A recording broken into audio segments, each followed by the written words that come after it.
Yes, welcome to the Big Conversations by Ordinary People podcast, Dr. Kojjo. It's an honor to have you on the podcast. I am particularly very interested in learning from you. From just the small minutes I have listened to you out there, it just gives me the hope that this is going to be very, very, very educating to me, and, the people that will listen to it will pick such a big leaf. I'll let you introduce yourself so that then we dive into the conversation. Yes, Doctor.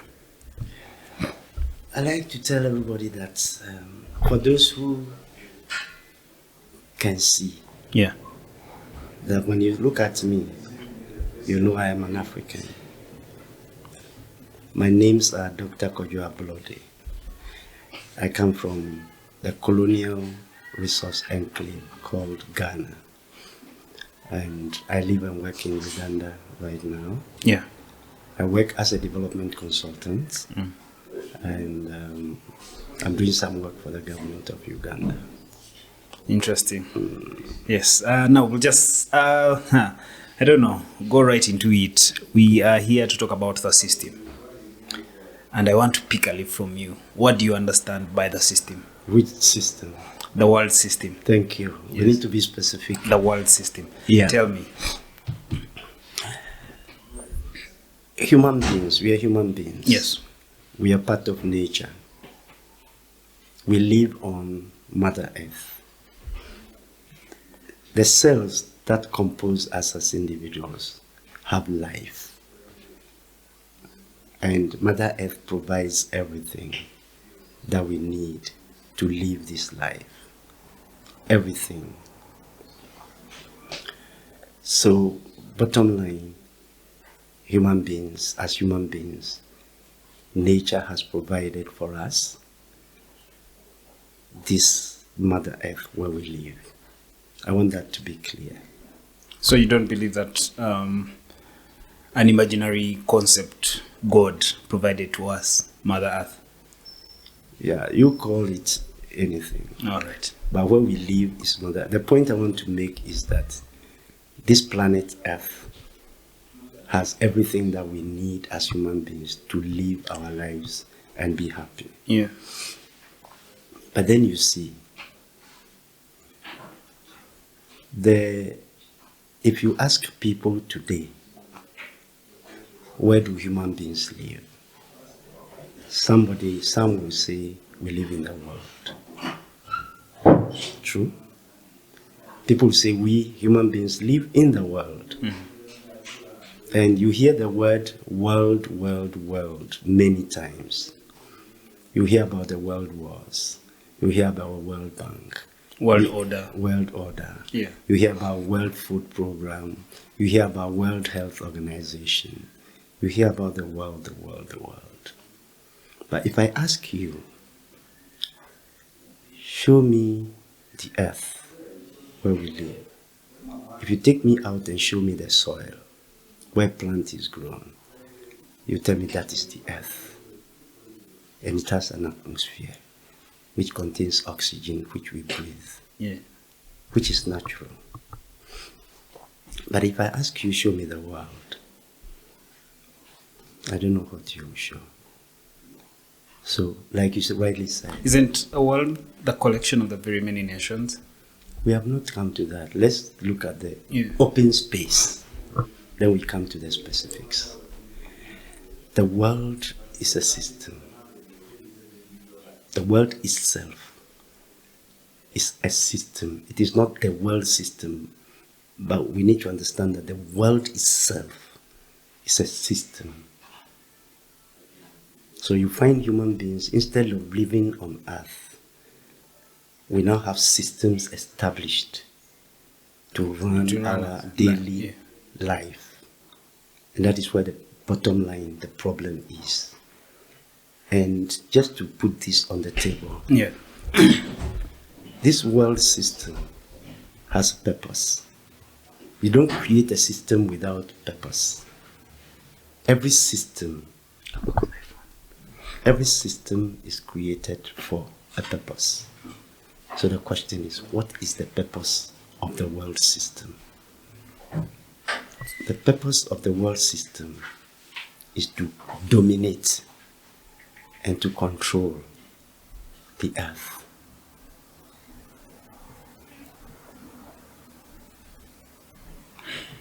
The purpose, why there's a system. Those who created the system, why want control. Why they create the system, is because they want to dominate and control the earth.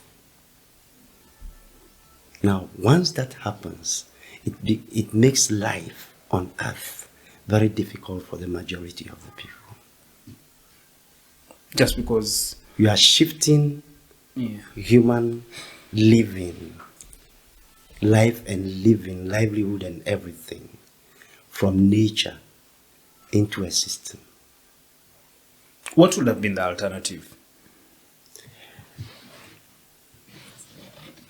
I wouldn't call it alternative. Yeah, if they want a system, how do we exist in nature? We are talking, even nature has its own systems, but here we are discussing the world system. Okay.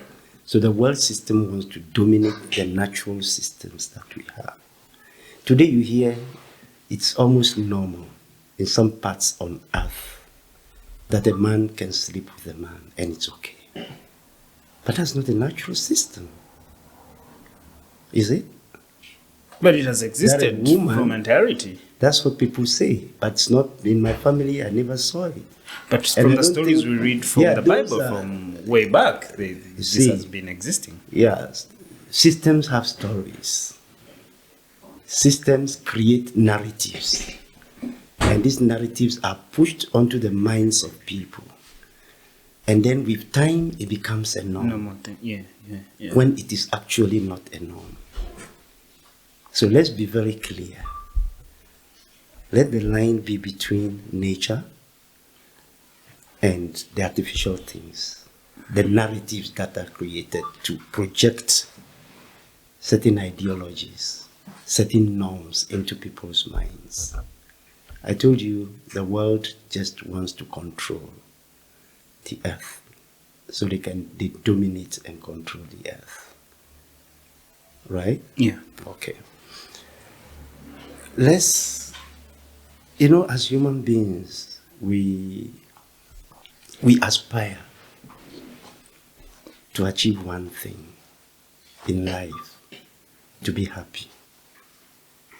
I was having a conversation with some friends yesterday, and I asked them, if you have everything you need to be happy in your home, will you go out?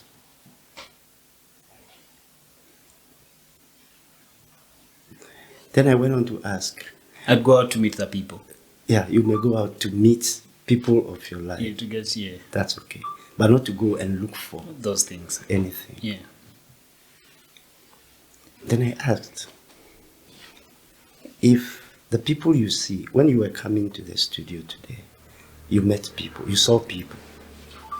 Some on motorbikes, others in cars, people are in the air flying, people are on the ocean. Question is, what are they looking for? What are they looking for? They're looking for some sense of belonging, right? Happiness. They just how do you define happiness? I feel like it's free, just everything is okay. I feel like it's a very fleeting feeling. It cannot really have a definition. And also you cannot be happy for forever, right? It's like it's a moment. It fluctuates, but you are either high and spend more time in the high than in the low. Yeah. Because of the fluctuation. But there are some people who are permanently at the low end, who have lost it, never happy. But there are some people also at the high end.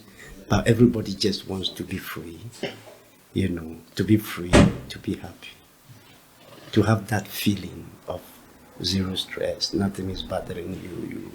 You have everything. Just existing. And you have everything you need, things are working for you, you have no complaints.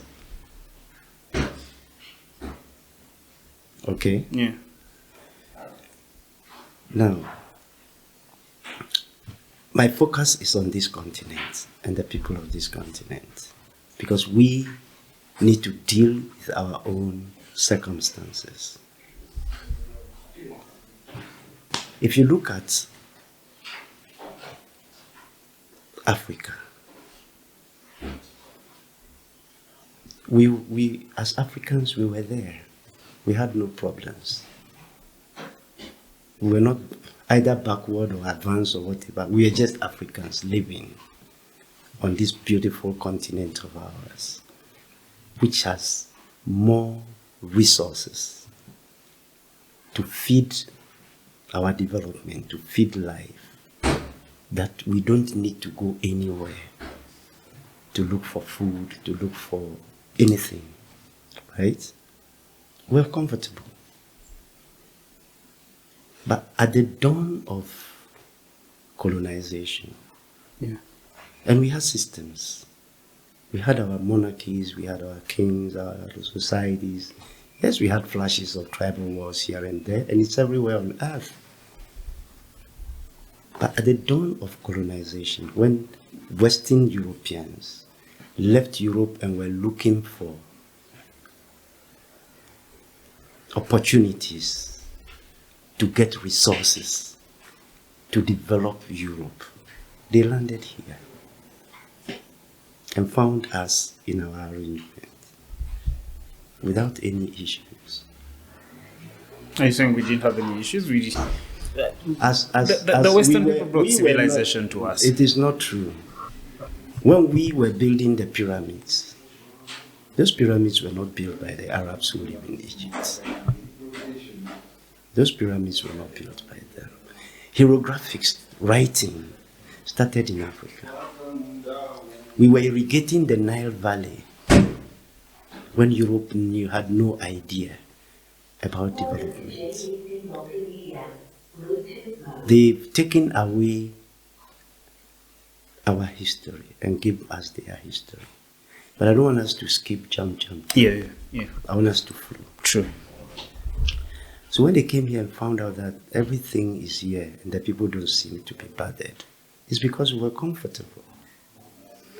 They translated that into being backward, and therefore they have to teach us the European culture, saying that our culture, our way of life, our food, everything is not okay. So they started dismantling our culture and entrenching their culture into our societies. So they made us to think that, or to accept that, anything and everything African is bad. True? Yeah. And that is where we find ourselves today. But also, they tried to broker deals, right? The Africans, who were like our leaders then, had deals to make, to cut on the table. What they had to offer and what they had to take. So it seemed that we needed what they had to offer. Their promise of civilization made sense to our leaders then. So to say that we were comfortable is not entirely true. Let me ask you. Yeah. If I have problems and I know you give me solutions, I will invite you and tell you, I have these problems, come and help me solve them. True? True. But if I just come into your house and tell you, shift your kitchen from here and put it in your bedroom, that is not a deal. The Europeans coming into Africa was an invasion. It was not by invitation. We were okay. I agree now. We did not go to them to say, come and assess our level of civilization and help us civilize. When we were not civilized, there were no youth unemployment. Are you getting the point? Yes. At the point where we were not civilized, there was nothing like youth unemployment. There was no hunger. There was peace. Everything was going on smoothly. The Europeans had their societies, their communities, their tribes. There was no disruption. They came. Okay, let me ask you a simple question. The deals they were cutting, in which language were they negotiated? Because the Buganda king, you know, at the time, first contact, how did they cut the deals? That is a very interesting question. Yeah. A very interesting question. Which language were they using? And who was the interpreter at the time? That has actually never struck my mind. But yes, let's assume. Oh my God, that's such a very interesting question. Maybe they learned about our language and how we communicated. How would they learn it? Who would teach them? I mean, before they came, they could have studied. From where? There was no Muganda in the UK. There was no Uganda in Europe. Who would teach them? Where did they get it from? So that itself. So how was the mode of communication? How do you think they communicated from your perspective? I think that they just documented. They made documents that would favor themselves, their interests. Their interests. They got land titles. How did they get them? The other Buganda thing of 1900. Yeah, the agreement. Yeah, which language did they write it in? And which signature did the king of Uganda put on it? I'll tell you something. Some of those so-called European explorers, when they got to Africa, they just printed books, papers of land titles, go deep into the bush, put fingerprints and come out and say, I've signed an agreement with this king, I've signed an agreement with that king, I've signed. Those are liars. Armed robbers are not. Those guys came as like armed robbers. It was an invasion. This is why they had the guts to name things we already had named, like the source of the Nile, exactly. to start overstating their importance in saying they have found the source, like we could not see it every day. Yeah. So I get it. We need to understand these things because these are the foundations of our sovereignty. Yeah. I didn't tell you my research focus for my PhD is in the area of sovereignty, sovereign asset protection, and asset-based community development. So my interest is in Africa's sovereignty. Yeah. And sovereignty, for me, is the ultimate power to own and control whatever you have. Do you think we have sovereignty? We don't. And sovereignty is also about zero interference, not influence, but zero interference from any state or any organization, which means that Africans must think for themselves. Africans must discuss their own issues. And Africans must deal with their own issues the way they want. Does that make sense? Yes. African issues with African solutions. Yeah. We should think for ourselves. Nobody should think for us. So let's go back from the beginning.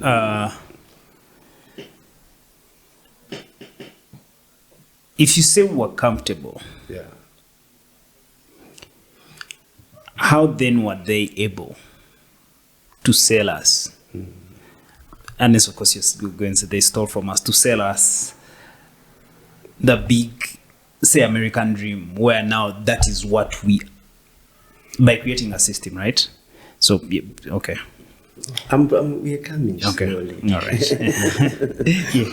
Let's move slowly. Yeah. Now they have come. Yeah. They have gone into the villages and come out and say they have entered into agreements with our kings and chiefs and stuff like that. And they saw so much wealth in terms of resources. So they had to sit down and plan and say, how do we keep these people keep them in an arrangement so that they never ever wake up to the resources that they have, because we need them. So they brought religion. And religion's purpose, particularly Christianity, the narrative is that poverty is okay on earth. Your happiness is in heaven. And that it is easier for a camel to go through the eye of a needle than a rich person to go to heaven. So you don't need to be rich to go to heaven. But choose heaven. And its implication is that you must remain poor. You must pray hard. You must worship. Give your time to God. Then when they brought the religions, they followed it up with education. And education tells you everything that your parents are doing is backward. Education is the tool for the so-called civilization. That everything you have, your culture, your food, your way of dressing, your music is backward. Therefore, we are going to teach you about ours. Then they start teaching European history, teaching about their idols and their heroes, and make sure you forget about your idols and your history and your heroes. Systematically. True? I see it. So the way of our ancestors has been condemned and detached from us. Then we became now vulnerable. Then they brought in politics to keep you in order. Okay. So those are the first systems that were established, which contradict nature. Because our parents and our families are our teachers. Our homes were our schools. How are we existing? Our communities were our schools. If they give birth to you and you're growing up, your parents observe all the children. You have an uncle who is a blacksmith who learned it from his father. If your father sees that you love playing with things and you're creative, he says, you go stay with that uncle of yours. Our educational system has been there. And it was built on the principles of apprenticeship. Learning by doing, 100%. And they add life skills. Okay? Yeah, there was no unemployment. Because if you're a girl, your mother is a porter, you grew up being a porter. And all our communities were self-sustaining. Everything we needed, somebody in the community was doing it. How was wealth defined then? It depends on what you call wealth. Wealth was defined by production. If it is cattle, how many cattle do you have? If it is, in my place, the size of your yam barn, the number of children you have that work with you in your garden, that is how wealth was defined. And it was defined in nature, not in currency. Are you getting me? Yeah. And we had our own natural systems running.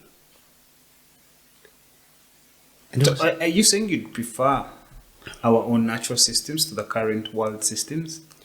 The politics, the education, the religion? The point is that development is simply improving upon what you have.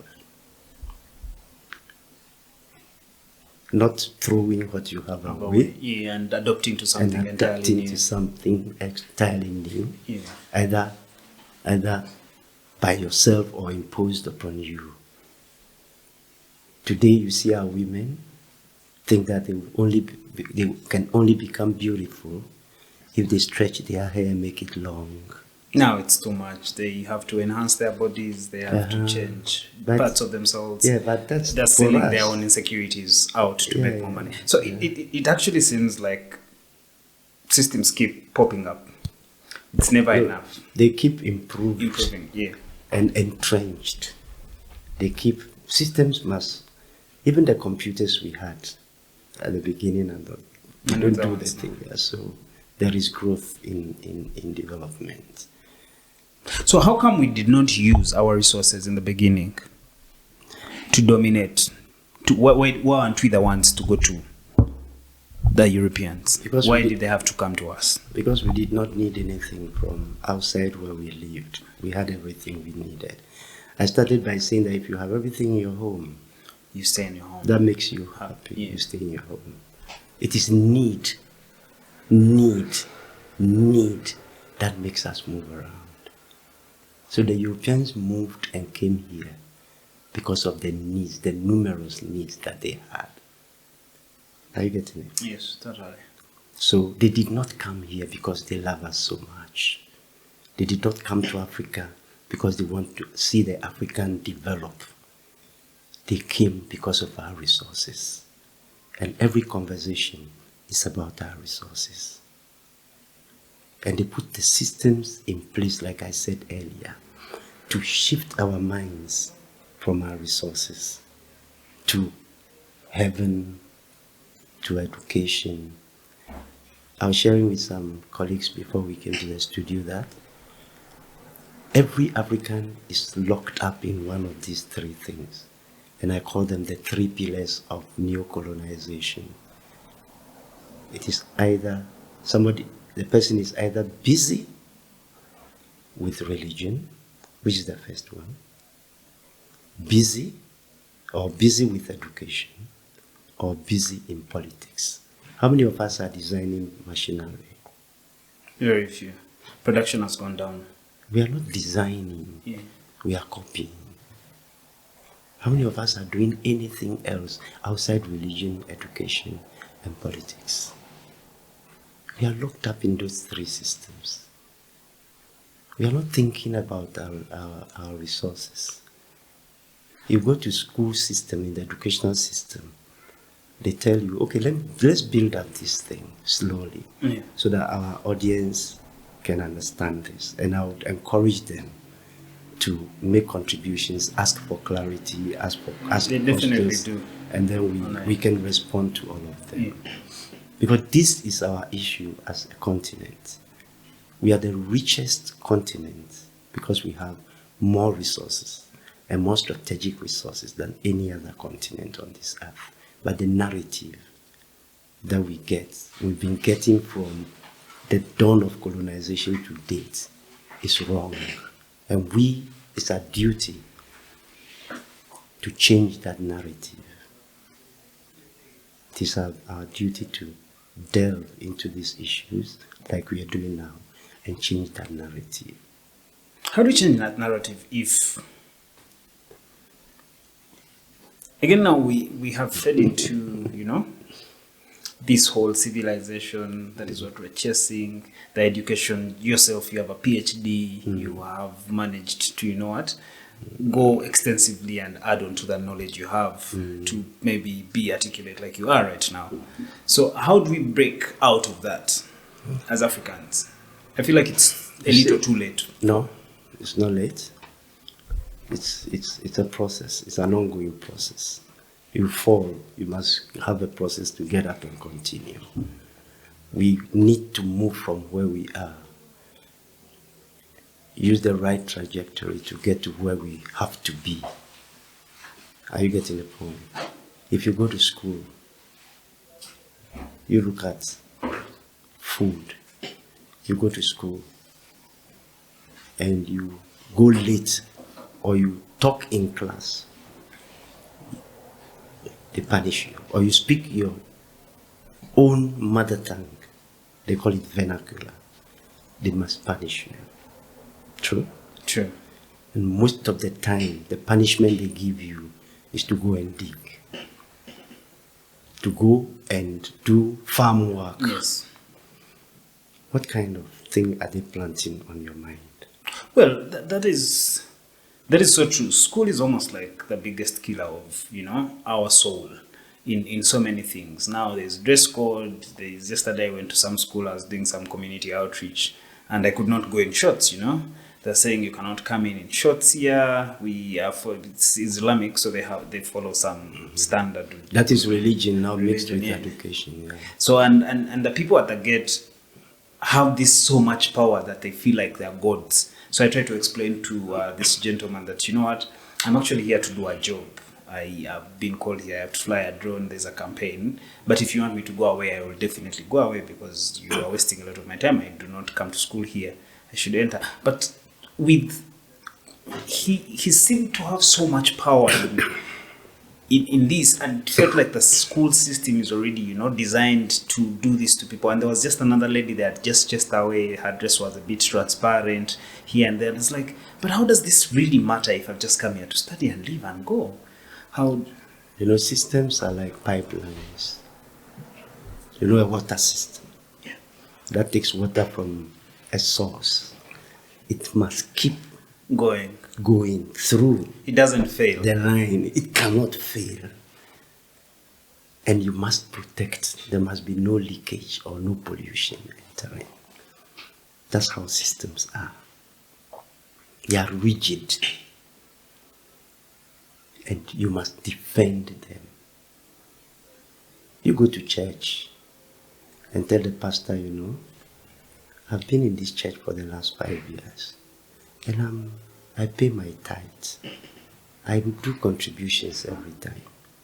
But this week things are tight for me. Pastor, can you please help me with maybe 500,000 Ugandan shillings? I'm sure they will pray for you. They will cast that demon from you. They will anoint you. And if you are not lucky, they will chase you from that church. Because you don't question the system. You don't. And all of us are in the system. But what is the solution for people to, open their eyes up? The first thing is all it takes is knowledge. Because knowledge is power. And power changes things. It's only power that can change one thing from what it is to another. How do we gain back our sovereignty as Africans? Disconnect from what is taking your sovereignty. Let's jump into that. Yeah. I'll give you a scenario that will explain that. I do a lot of research work. Recently, I decided to find out when. I decided to find out more about the United Nations, find out about the World Bank, find out about the IMF and their other affiliates. The United Nations started as the League of Nations, which was formed by Western European countries. Mm. After the first, I call them European tribal war. Those are not world. Okay, the world is a system, so they can call it a world. But it was war between European tribes. Then they formed what they call the League of Nations. And the purpose of the League of Nations was to make sure that if there's any conflict brewing in Europe, they should intervene and resolve it so they don't go into another devastating war. But before the League of Nations could settle, the second one started, with Germany taking the lead. Okay? Yeah. That was even more devastating. So at the end, in 1945, at the end of the second European that war, they decided to convert the League of Nations into a United Nations. By then, African nations were still colonized.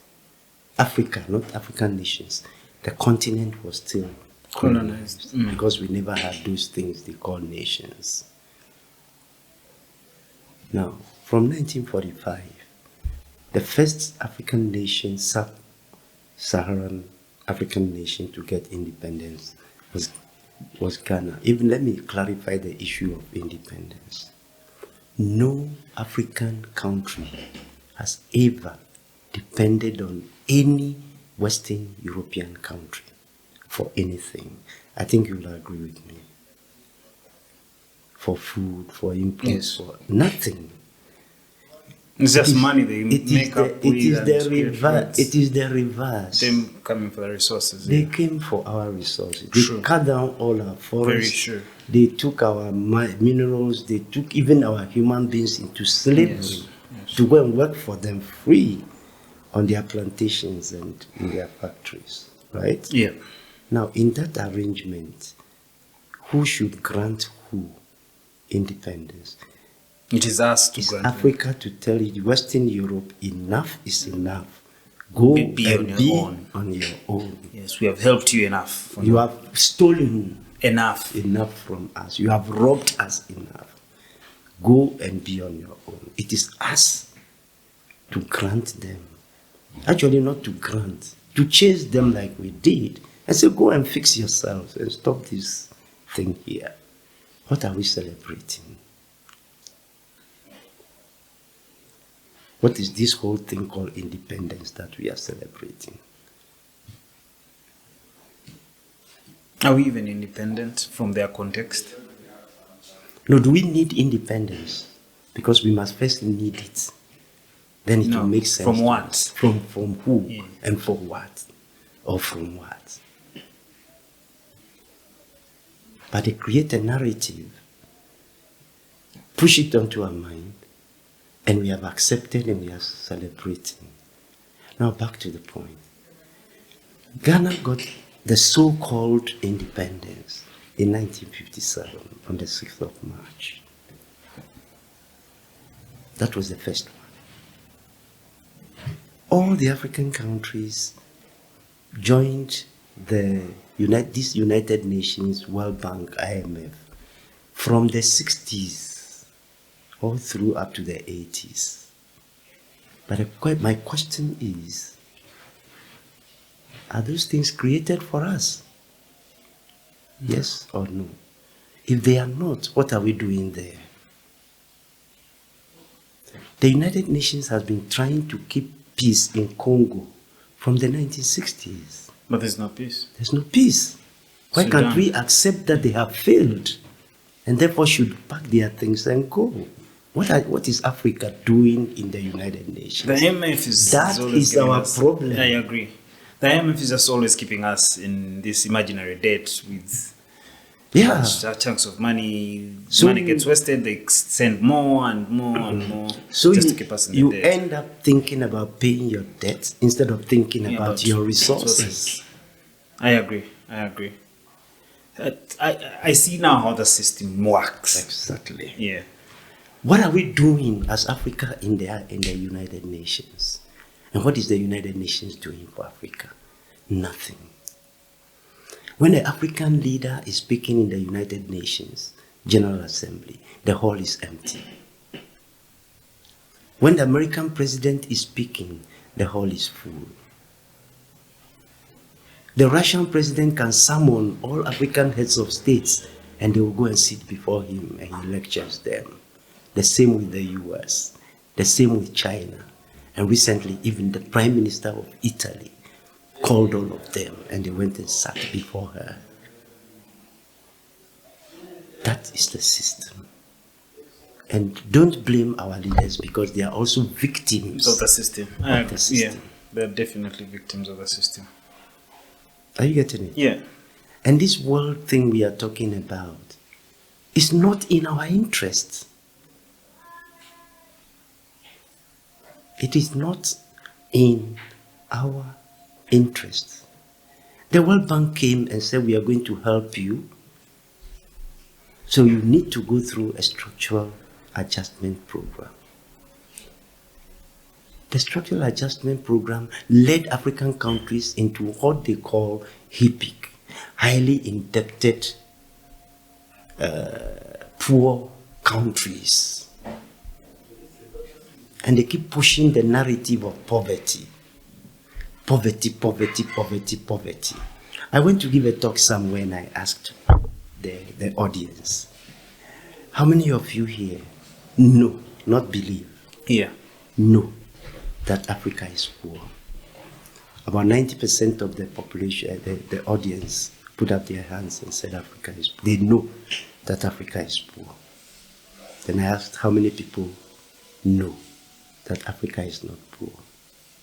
And I got a few hands up. And I said, how many people don't know whether Africa is rich or wealthy or poor? And there were a few of them. So I asked them, what is your definition of poverty? Because for me, and I said, look here, don't let us look at the World Bank's definition of poverty, or the IMF's definition of poverty, or the UN's definition of poverty. Let's look at poverty in its real terms. Eating, feeding, living. Exactly. Community. Yeah. Community. Yeah. Stable, secured. And we're none of those things. Yeah. And I was like, poverty, my definition of poverty is simply lack of resources. Because you use your resources to create wealth and use your wealth to develop. Now, we are moving from, I've said a bit about religion. Yeah. So wherever they put a church, they put a school. True? Truly. Because churches brought schools, by the way. Yeah. Yes. The church is the first entry point. Yeah. Then they brought schools. Look here, you go on YouTube and search for abandoned churches for sale or on sale in Europe. They are turning churches into drinking bars. Yeah. Churches, people are buying church buildings and converting them into their homes, into circus and entertainment centers, children's play area. Nobody in Europe is going to church anymore. But they brought it here. And it's key here. Churches pop up every day. Every day there's a new pastor that's come up. Yeah. Every day there's someone trying to sell hope here. Yeah. And hope is very misleading. Yeah. Yeah. So what do you think about globalization? Do you feel like we shall come to let me all right. I want to take this journey slowly. Yeah, I am ready for it. I have all the time. That's the beauty. I am enjoying this. Yeah. So you see, we as Africans, we are not religious. I don't know about them. We are spiritual. Our values and our norms are built in our spirituality. That is why you see we behave differently. That's why we are accommodating. We are not religious. Religion is not our thing. If religion was spirituality, Europeans will continue going to church. We are not religious. We are spiritual. Now, when they brought these systems, now with the UN and all this, I think Africans must think about this whole structure of the world system. You know, the United Nations has a bank, which is the World Bank. The purpose of the World Bank and the IMF was to mobilize resources to rebuild Europe, not Africa, after the wars. That was their purpose. They have nothing to do with Africa. We were not part of that conversation. So this whole giving us the money and the loans is just to keep us away from the real. Yeah, to make you a diversion. To keep you accepting that you are poor. But they take your resources. They take our resources. If you are not poor, will you accept? Will you go for a loan? No. Will you accept aid from anyone? You don't see the need. Yeah, actually there is no need. There's no need for Europe to come. Europe is poorer than Africa by all standards. By all standards. Yeah. I did the research recently. I tried to look at the top 25 mineral resources of Africa against the top 25 mineral resources of Europe. Asbestos, which is Europe, their minerals are marble, sand. Are you getting it? Marble, stones, sand, asbestos. Things that are not of high value. Today, with all this technology, the minerals that are needed to develop materials for technology that we see today, almost all of it is in Africa. That is money. That is wealth. But you go to the school system and they don't teach you about that. Nobody teaches the African about what we have. They teach us about what those people have and how they went through stuff. It's been very annoying. When I was in high school, we used to read about the Canadian prairies and whatnot. They are still teaching you that Yeah. when the prairies are no more there. The Rockies, the Mississippi River, the Tennessee Valley Authority, TVA. And all of us recited Baba, black sheep, have you any wool? Yes, I master 3 bags full. Why the black sheep? And who is the black sheep? It's us with our... Who has a master? Who has shaved his own wool, got 3 bags, and shared it and got none? So they even mocked us in this. Very interesting. We didn't go to the same school at the same time. Truly, but we are recited, connected. Yeah. we recited Yes. Yes, we also know the same things in school, so it is a system you can't beat. Exactly. Yeah. And it to make sure that you recite it. And look at the songs we sing in church. Well, you see now, you've convinced me that religion, much as I've been, a wandering Jew in the middle there, now you've really convinced me that I've always known it's just a system, and I've applauded it, a system that brings some sort of sanity. I've always imagined, what would people do without religion? Is crime going down? Is hunger going down?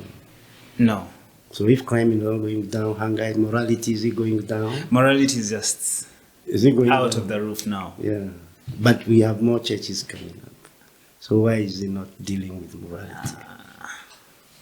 Why is it not dealing with crime? Even within the church itself, there are criminal activities. The most in the funding, the section network, yeah. So what is religion for? What is it giving us? There's no definitive value religion gives people. Apart from maybe the concept of hope. No. But do you feel like people need hope to live through another day? I tell you something. Yeah. I want to give a talk somewhere. And there was a pastor in the audience. After the talk, the pastor came to me and said, "Doctor, you know what? Everything you said makes sense. But what about the concept of heaven?" And my question to him, what I told him was that I need a proof of heaven. Give me a proof that there is heaven. Then we can discuss it. There's no proof. There's no proof of heaven. Ask anybody to just point their fingers in the sky. But the same teachings of religion, they pick spiritual principles, right? And create narratives around them. So they tell you God is omniscient, omnipresent, and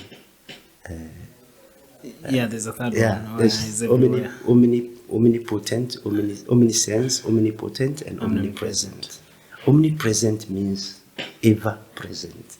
So why should I go looking for God in a room, in a church, or in a mosque, or in a synagogue, or where? Ian is omnipresent. Yeah. You can it's omnipresent. True. And if that spirit, which we know as Africans, is not here, there will be no life. Because the purpose of that spirit is to sustain life on this earth. Well, but even from time immemorial, there's been traditions of how people seek out their help. Even back then, before they introduced current day religion, we had our gods. The god of rain. My name is Wamala. My last name is Wamala. Yeah, so it is for a god. Yeah. And that specifically, I think that god was a god of rain, if I'm not mistaken. So you need to go find out. You can't have a name you don't know what it means. Yeah, but it's for a god, right? I've just forgotten. I've always known. But yes, so the concept of hope has helped people survive since time immemorial. To live through another day, to have something they can live for maybe, and they're hopeful for what can come tomorrow. So I don't want to take that away from religion. It still gives that to people. Much as, of course, I do entirely agree with what you have said. It is almost, it's just real estate being banked in our minds to, that there's this whole life you have to achieve after you've lived, which doesn't make sense. It's very stupid to me, if you ask me.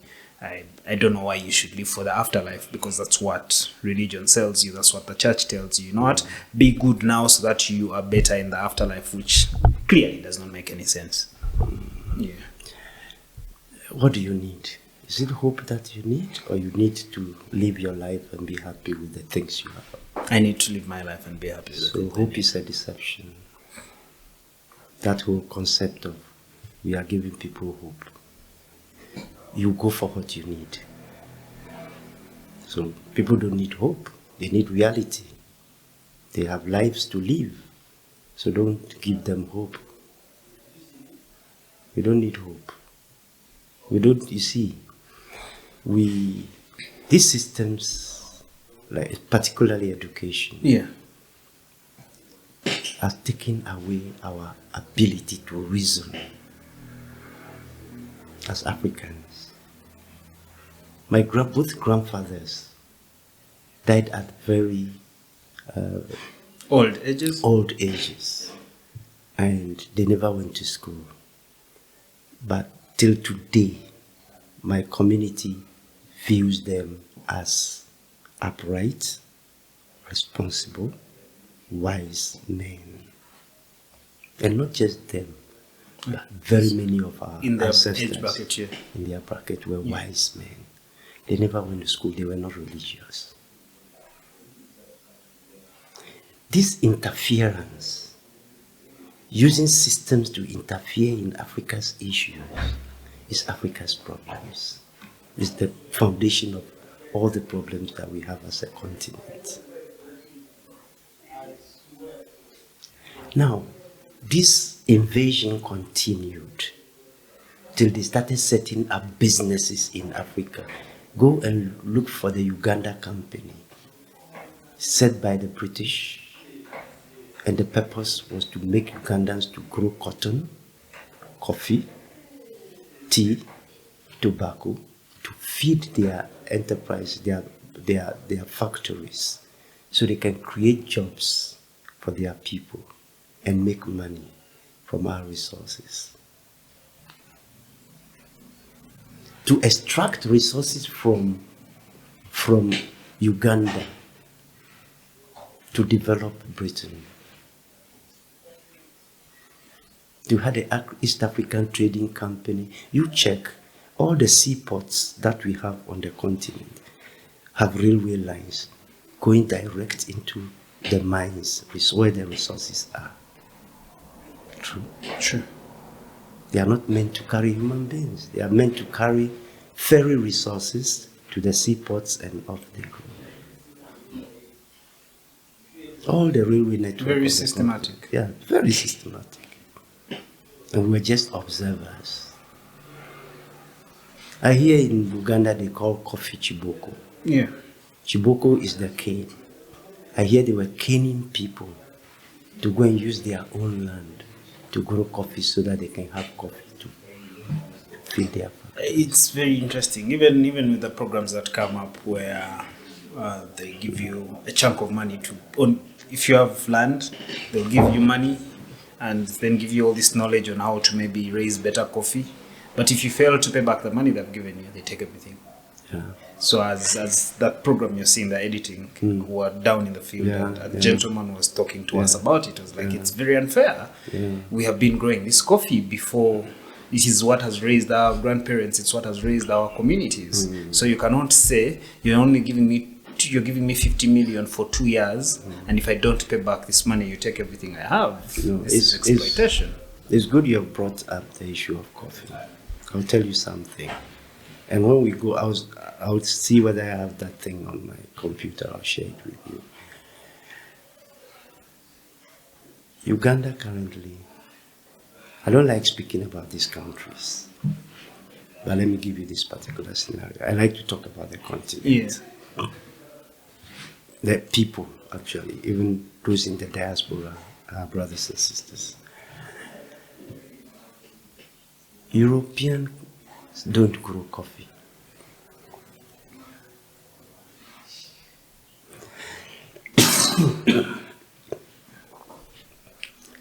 Uganda exports about 500,000 metric tons of coffee every year. Switzerland exports about 90 to 100,000 metric tons every year. Brazil. You leave Brazil. I'm talking about Western Europe. Our problem is Western Europe. Europeans, the Brazilians are in the same situation as ourselves. I hear you. You check South America. Yeah. They are not different from us. Yes. And the problems they have are not different from our problems, yes. And the source of the problem is the same source of problems. Yeah. It is. Okay? Yeah. Same source.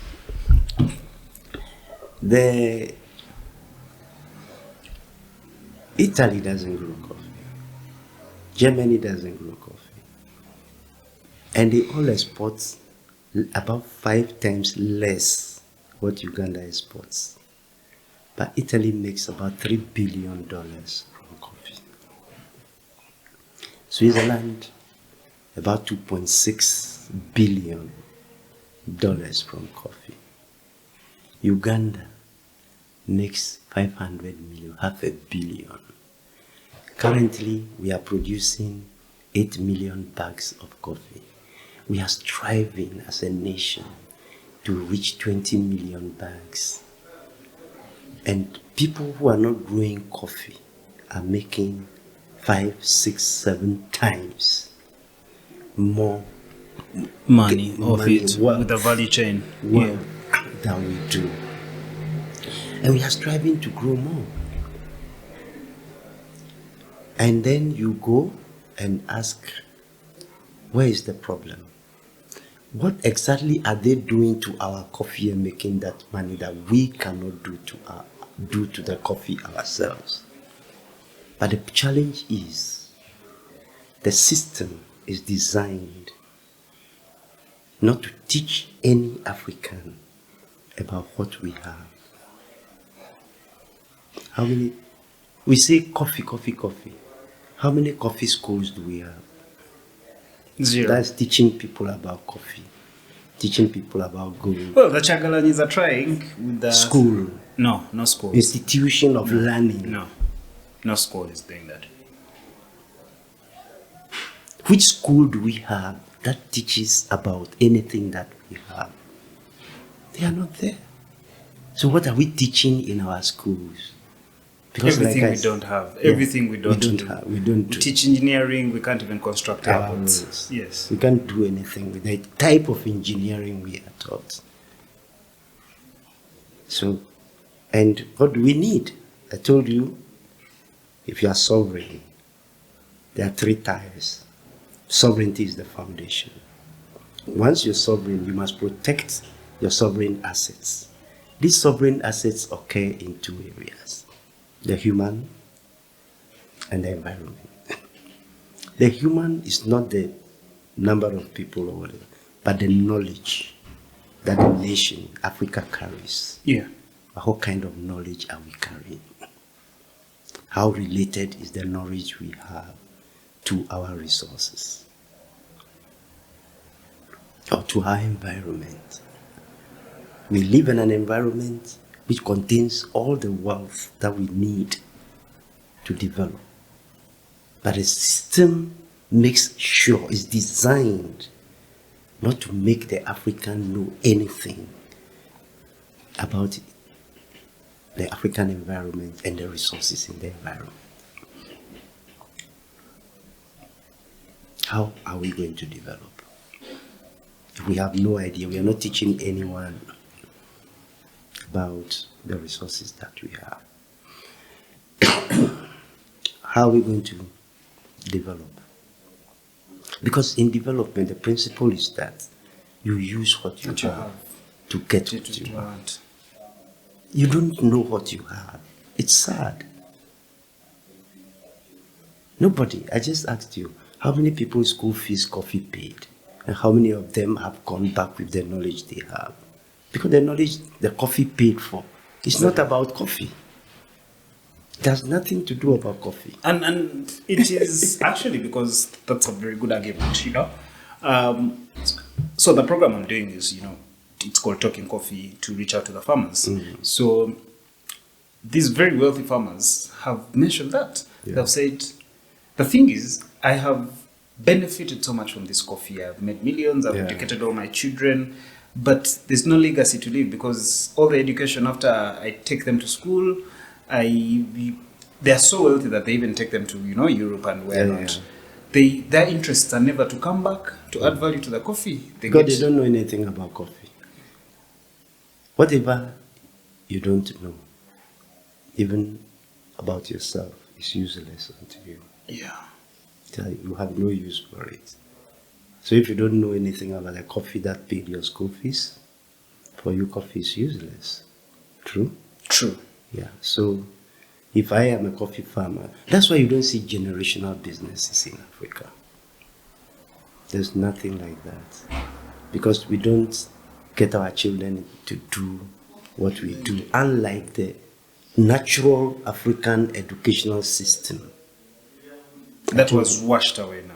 That which is completely, where I told you. Yes. If your mom is a potter, that daughter is going to be a potter. If your dad is a blacksmith, that's what you're going to do. If he's a farmer, you do automatically. It. Exactly. Effortlessly, because you know that is the chain, that is how you grow in it. Education is a lifelong thing. And there are no examinations, there are no certificates, there's no failure. It's not competitive. But this system brought the whole fail and pass thing. It's very fake.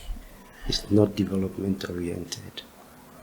It is designed to take away our sovereignty.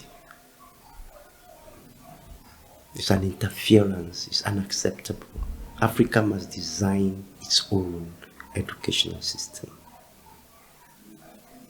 My proposal to African governments is, when it comes to education, let our so-called...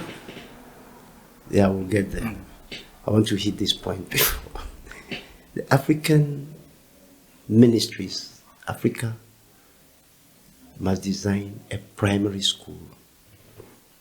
But before I even talk about this, we have a huge issue of failing to remove these colonial things that divide, keep dividing us. But I'll come to that. We must have a single educational system as a continent. And at primary level, maybe primary can be 10 years. So by the time you leave in primary, you're about 15 years. You're matured enough to understand. And they teach in our primary schools. Let the primary schools be managed by the ministries of education and only teach our history, including colonization, the neo-colonial systems we have today. Teach them about slavery and the robbing of our resources by Europeans as part of our history. Then spend 90% of the time to teach them about the resources that we have. If we have diamonds in a place, teach the people about diamonds, what they are used for, what the value chain looks like, what the current market price is, world market price is, the current market price is. Teach people about how to use what they have. How to use what they have to create wealth for their well-being. But if you have a system that is not teaching anyone about what they have, that is a formula for failure. I agree entirely. So let the primary schools focus on teaching our children about what we have in terms of resources, our values, and all that. Then from secondary school, let the ministries be responsible for designing the curriculum for secondary schools all the way up to PhD. And let the Ministry of Agriculture run their own secondary, their own schools. If they're saying agriculture is the backbone of our economy, then that should be the case. Let the minister, I'll come into that. That statement, that narrative is not true. Don't take it. It's not true. You look at,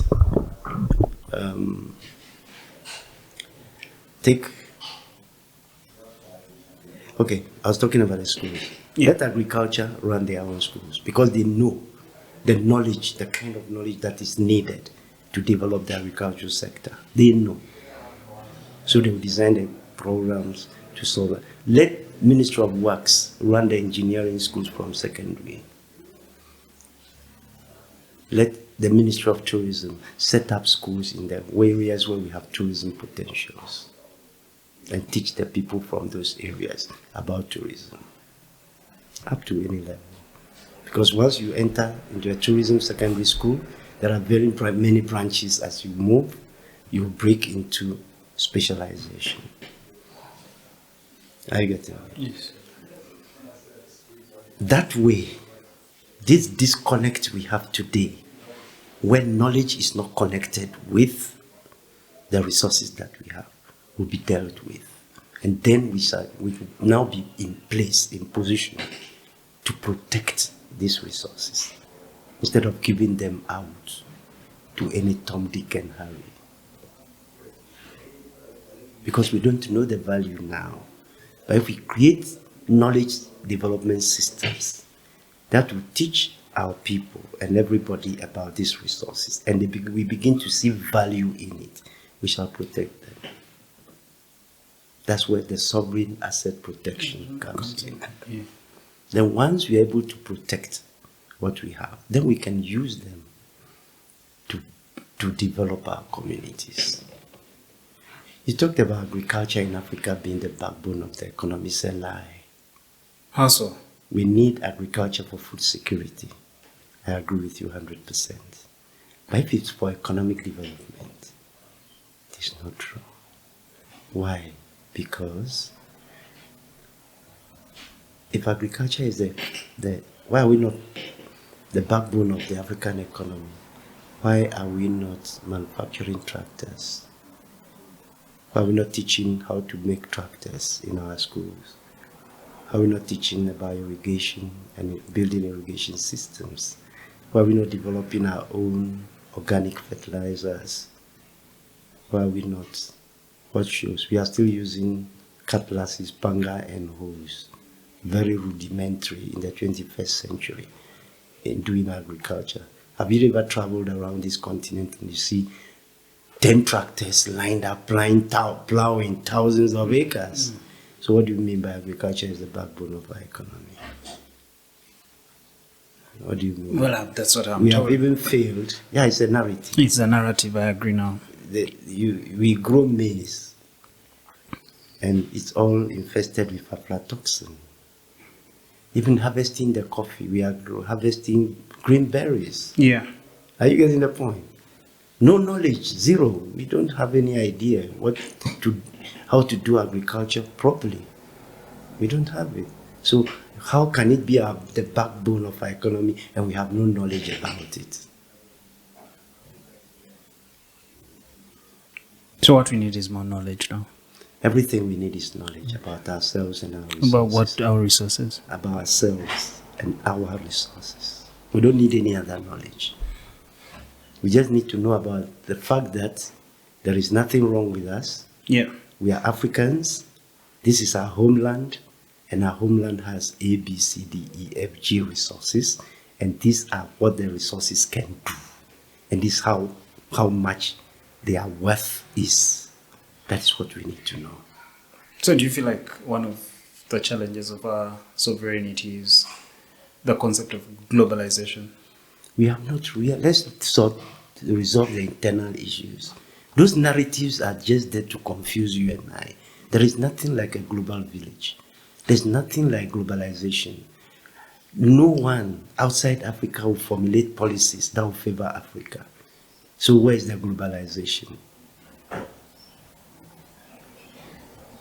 Nobody is going to sit down and think about Africa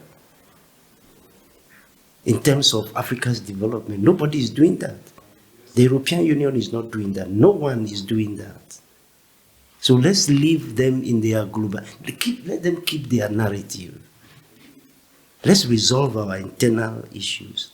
Today we are still divided. How come at the dawn of independence, the Kwame Nkrumah's, Haile Selassie, Abel, the one of Egypt, and Co, Nyerere from Tanzania, Kenyatta, when they sat down and were like, no, enough of this rubbish is enough.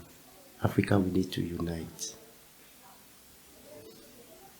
Let's hurry up, get independence and unite. That was the call. So they set up the Organization of African Unity in 1963 and pitched it in Addis Ababa, Ethiopia. What was the purpose? Their mandate to unite the continent.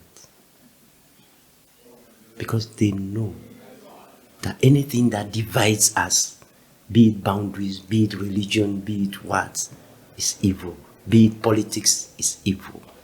That we needed to have a unified homeland. And they set up the Organization of African Unity.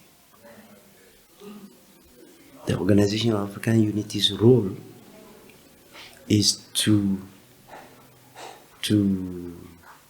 unite the continent.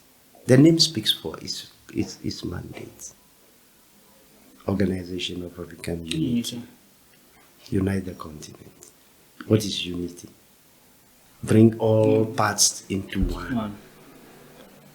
Which means that we must have one boundary. Which means that we must have one passport. Yeah. Which means that we must have one telephone code. Which means that we must have one army. Language. One military. Which means that we must have our own language. It could be 1, 2, 3 of African languages. We can use Hausa, which is widely spoken in the north, and in West Africa as one of them. Even BBC has a Hausa program. We can use Kiswahili as another African country. We can choose a few countries to say these are our languages and say these are our languages. One currency, one economy, one educational system. There's a rumor that Gaddafi was trying to achieve this. Do you believe it? I don't think so. I don't think so. You see, today, in Africa, we look at Africa from different perspectives. It's like an elephant for blind people who have gone to touch an elephant. One touched the leg and said the elephant is like a pillar. One touched the belly and said the elephant is like a wall. One touched the ears and said the elephant is like a fan. You get the point? We are looking at Africa from different perspectives. But the point is that we need to start from the bottom, the root of everything. Then we can understand the dynamics.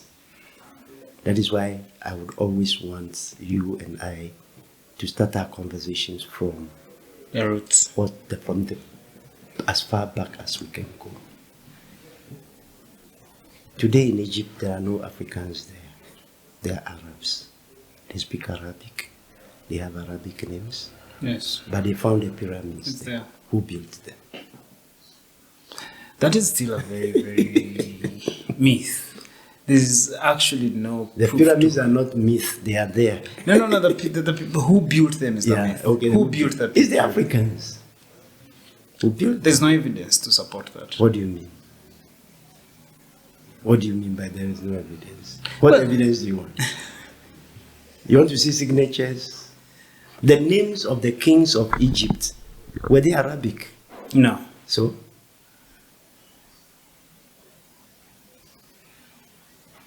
How come I never thought The of writings that you see on the pyramids, are they Arabic? that? No, they're not. So? So Are it is those, Africans. the drawings in the caves that are here in Uganda, somewhere in the east, are they different from the drawings you see in Egypt? So what else what proof do you want? And we built those pyramids without cranes. How did we do it? Collective effort, our own innovation. And they were suggestion. aligned to certain universal significant symbolisms. Yeah. That's when I tell you we are spiritual. You get the point? Yes, totally. We are different. We are a different species of human setting. In the human setting. We are not ordinary people. Western Europeans have devised very many things to undermine our existence. They took us into slavery.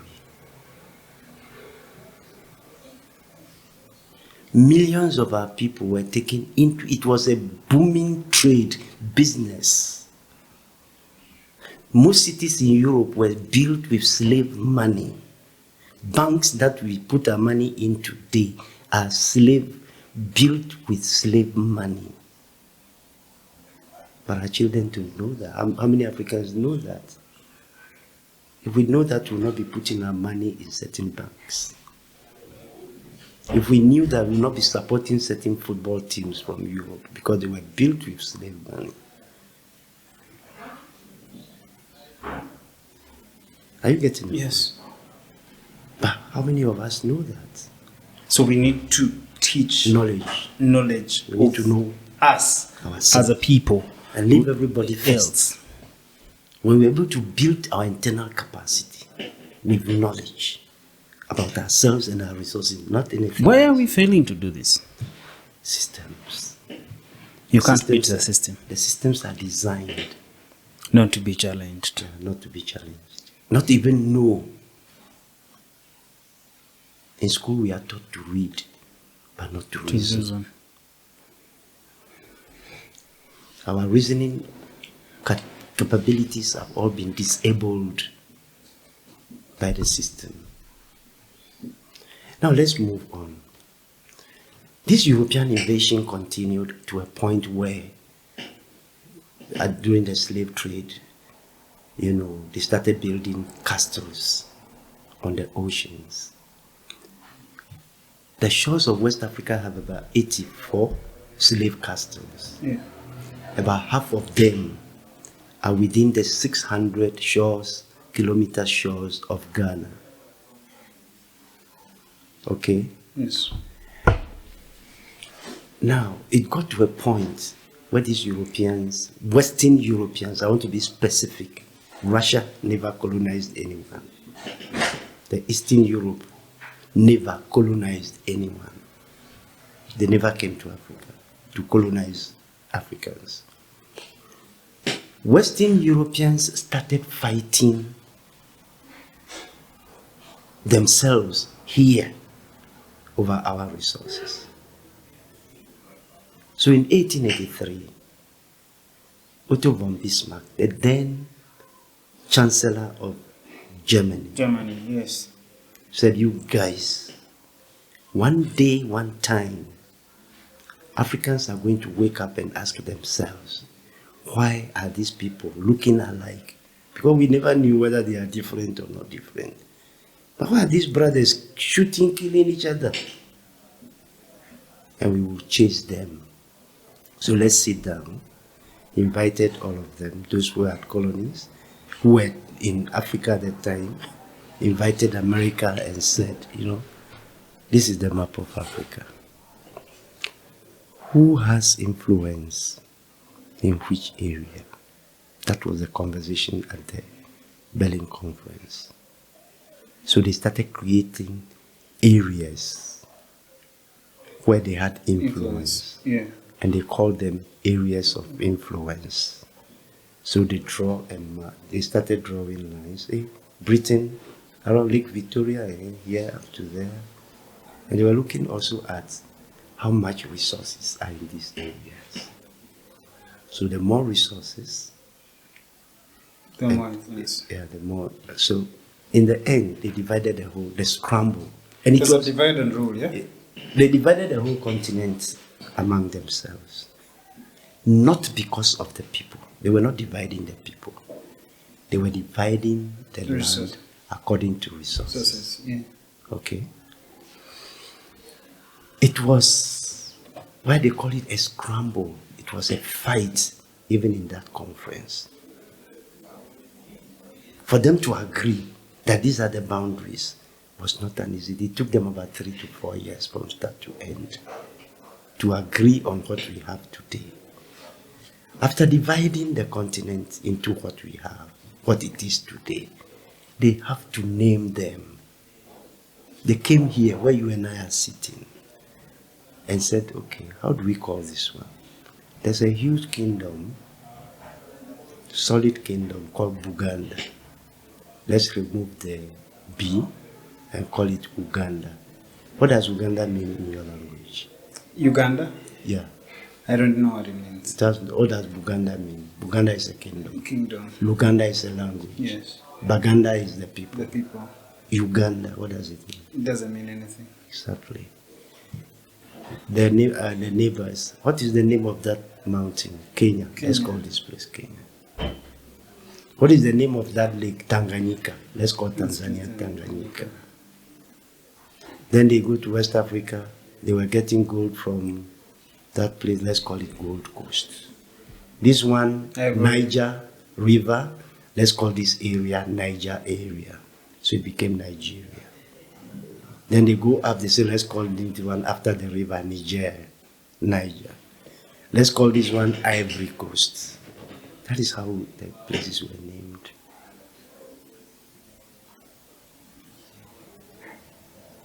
Namibia was named after a desert. You get the point? Yeah. But as people, we had our own names. Where did those names disappear to? They vanished. we just adopted to whatever was sold, and we have moved with that. They were not done for us. We have no connection with that arrangement.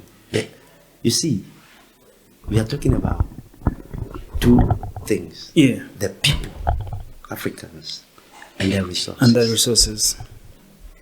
Their interest is not in the African people. Western Europe's interest is not in the African people. Western Europe's interest is in their resources. So everything they did was about our resources. They didn't care about us. We were not their concern. Their concern was our resources. So every system they put in place was to target that. Yeah, they continued that trajectory of exploitation. But they've forgotten that they introduced education and people were going through school. So people started, their eyes were opening to what the going ons. And they even took some people from Africa to go and educate them in their places. So they got there and they started asking questions. Now when they came back, they were like, no, something is not adding up. Something is not right. How come these people who say they are helping us are like this and we are like that? Right? Yes. So when they came back, they started agitating for independence. Let's use that word for the sake of it, so our audience will understand. The Kwame Nkrumah started saying, no, you get out. Enough of this is enough. Don't continue. We will not continue with this. That we will take care of ourselves. But before these places were divided, we had our leadership structures. We were living in our tribes just the way they were living. But they came and created their governance systems and put governors everywhere to govern the boundaries they created. So when we chase them from here, we maintain those systems.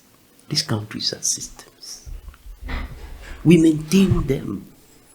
We should have just removed all of them. Yes. And And throw do them all of them, away. yes. And just redesign what we had. what will work for us. We can say east, west, south, north, and say that is how we want to be for administrative purposes. But at the same time, because the continent was divided among Western European countries, there was allegiance, commitments, and, attachment. Like the French colonies were attached to France. The British colonies were attached to Britain. The Portuguese to Portugal, like that. So it was not a common ground. There was no common ground. So they had to start fighting individually.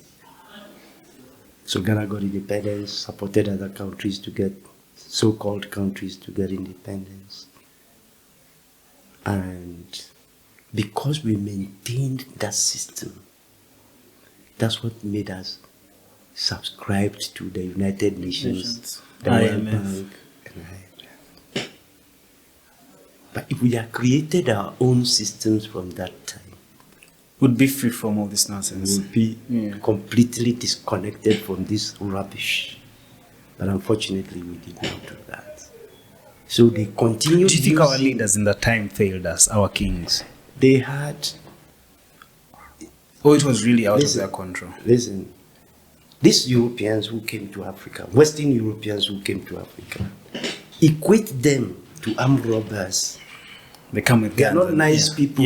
Yeah.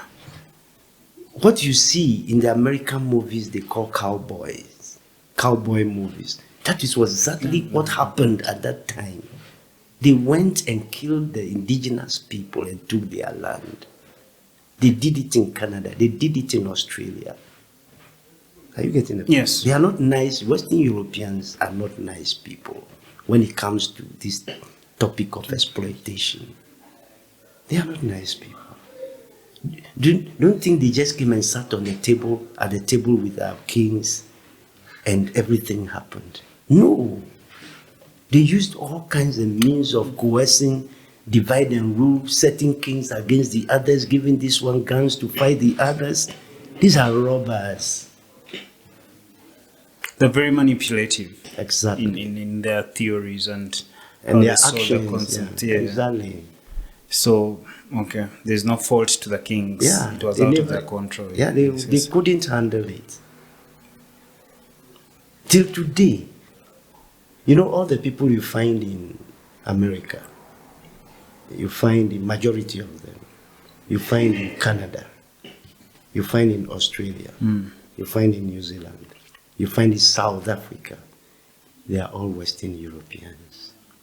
They are the only ones who moved out of their homeland to go and colonize Other people.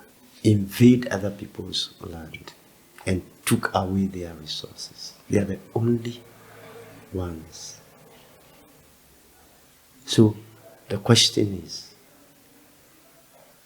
what are we? Because we don't know our history, we don't know ourselves, we are still in bed with them.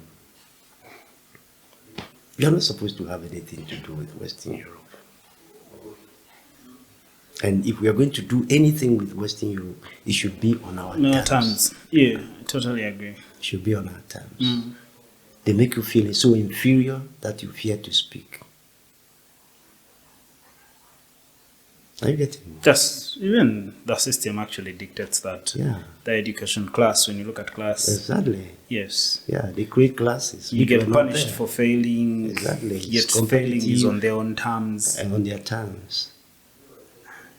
Because you don't know what I know besides. Exactly. You don't know what I know. I know more than you do. True. So this whole thing has become so complex. But for me, for Africa to get out of this, is to deliberately seek to understand Africa. to understand ourselves and our relationship with Western Europe. Deliberate choice. We should make a deliberate choice to figure out, try to understand ourselves, right? And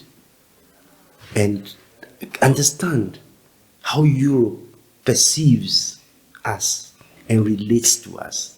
In the 21st century, the European Parliament sits and says East Africa cannot lay an oil pipeline from Uganda to the seaports. They are concerned. East European Parliament. Why would they be concerned? How come I didn't know that? Guts. Why would they be concerned? No, Why would they even give an opinion on that? They have the audacity to interfere in our development programming. It is becoming too much. That's clearly too much. I also agree. It is becoming too much. Too much. Europe doesn't have what we have. And they are beginning to see it. There are people in Europe who still think that they must come back and recolonize this continent.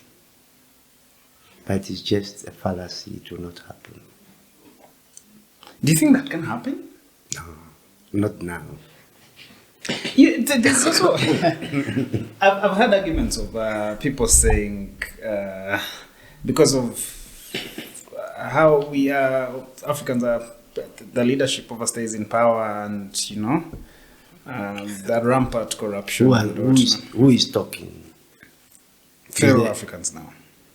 Who is telling the people? Them? Where are they getting it from? Because we don't elect our kings, number one, and we don't change them when they are alive. We don't change our kings when they are alive. You don't say you have stayed enough, so you go. We are putting. Why don't they leave us with their stupid democracy, theory, which even they themselves are not practicing? Failing. Clearly. Where is the democracy?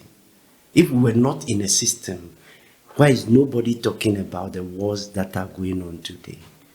What is the position of the World Bank, the IMF, and the United Nations on the conflicts that are on the continent? Look at what's happening in Sudan. Yeah, exactly. We don't have Congo. We don't have a defense industry. Where are the guns and the machine guns and the military equipment coming from? We should stop them. Now, this brings us to the issue of why the problem is still there. Mm-hmm. The reason why Africa is still in this state is because of the African Union. The African Union has failed the African people. The African Parliament That's failed. very true. Has failed yes. the African people. Totally agree. And I've not seen the union come out on the wars here, even just here. No, to begin with, those who came up with the concept of unity called the organization, named the organization they formed, the Organization of African Unity. True? Yes. And the purpose was to give us one boundary, I said it, to unite, give us everything one. That has not been achieved. So it should be dismantled. Not dismantled. That has not been achieved.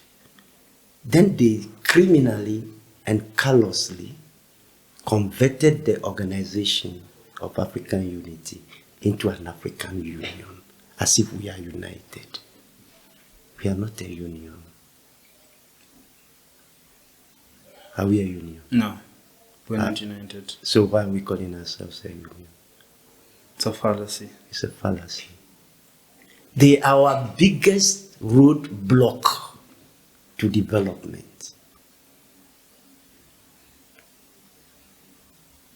The African Union's mandate is to protect and defend the sovereignty of the African people.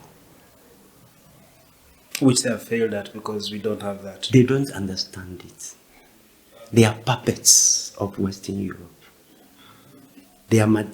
Western Europe continues to interfere in our African thing. How can we have an African Union which cannot represent us as in foreign missions, one foreign mission in every country? Why do we have 55 foreign missions in every country? So that if Germany wants to deal with Africa, it has to go to Togo, go to Burundi. Where is our strength? Why do we have 55 foreign missions in France, in Spain, in Portugal, in UK, in Belgium, in Netherlands, in why? And you call yourself an African Union. That is what the problem is. So I think that we need a big conversation on the performance of the African Union. I tell you something. The Organization of African Unity was established in 1963. The current what that animal they are calling the African Union is telling us, the African people, that they have an agenda called Agenda 2063. 1963, 100 years. Yeah, it's 100 years. What does it mean to you? That's a whole decade. Not a decade. A decade is 10 years. That's a century. Century, sorry. Yeah, 100 years. That's a century. What does it mean to you? Well, They have sold us out. It's a sellout. They are telling us they have failed to give us one boundary, one currency, one system. but they also one can't give us passport. representation. And they can't even represent us. So I think the parliament is not holding the secretariat accountable for their mandate. So those two institutions, we need to start questioning them. They don't need more. Why do you think they failed? Where? Why? It failed. Why do you think that the AU's failing? If you are not sovereign, they don't think for themselves. They cannot discuss Africa's issues genuinely by themselves. They cannot take actions when they are masters. And The on people on they the are same serving. page, yes. So They- they clearly don't have African solutions. No, they are not working for the African people. They are serving Western Europe, which is made up of America, Canada, the European continent itself. Australia is part of it, New Zealand is part of it. Those are the people they are serving, Western Europeans. They don't even understand their mandate. They don't know what they are supposed to be doing. Their main business is to make declarations and fix dates and say from today onwards, Africa must be seen as one, with one boundary. From today onwards, all Africans must hold one passport. By this date, Africa must have one It's currency. very, very worrying that even just traveling within Africa is complicated for an Extremely, African. yeah. No, it doesn't feel like brotherhood and unity. No, it's clearly. not there. It's not there. We call Africans foreigners in Africa. They even deport Africans from Africa to Africa. Yeah, you are deporting an African from Africa to Africa because the Western European colonial powers say it must be so. You deport an African from Africa and your brain does not question you. You find immigration officers treating Africans as if they are, I don't know. It's the worst, even our own Like even even nationals are mistreated on immigration officers. It's just so bad. It's very, very challenging. An African moving within Africa is restricted by colonial boundaries, and everybody is quiet. And yet we are thinking about development. Africans cannot move freely and take their knowledge to other parts of the continent. I see now the problem. I see it. Systems. This is the system. So now we are managing the systems to our own disadvantage. That's exactly what's happening, and it's pretty messed up. You get the point? Yes. So our situation is so complicated, so complex. It now affects us. It is important. The system was clearly designed to challenge even us. No, to keep to us, suppress us. To suppress us. Then they prepare us to take charge and manage it. You find an African policeman brutalizing an African citizen. Yeah, it's crazy. Happens all the time. Are you getting me? Yeah. An African in Africa is a for how?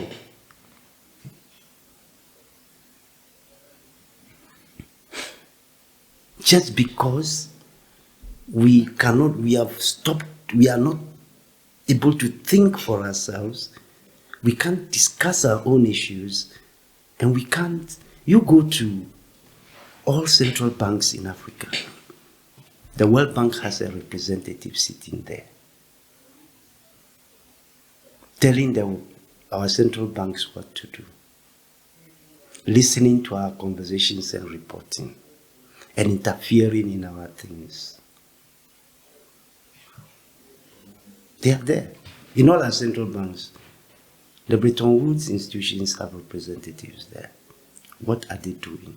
Can we also send a representative to the Treasury of the US or the Bank of England? Even in elections, they send observers and they have to give opinions. Exactly. Can we also go to US and say we have come as observers because we are not sure that they can handle their elections? Clearly, because they can't. They have shown so. So why are we tolerating it? Why? Do you see a future where we are free from... Our freedom is just free from these interferences. Yeah. It's very simple. Very, very simple. It's not as complicated as the problem. I am a problem solver, and I'm extremely disruptive.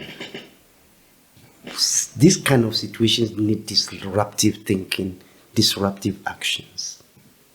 Let them complain. Just disrupt the system, and then it will reset by itself.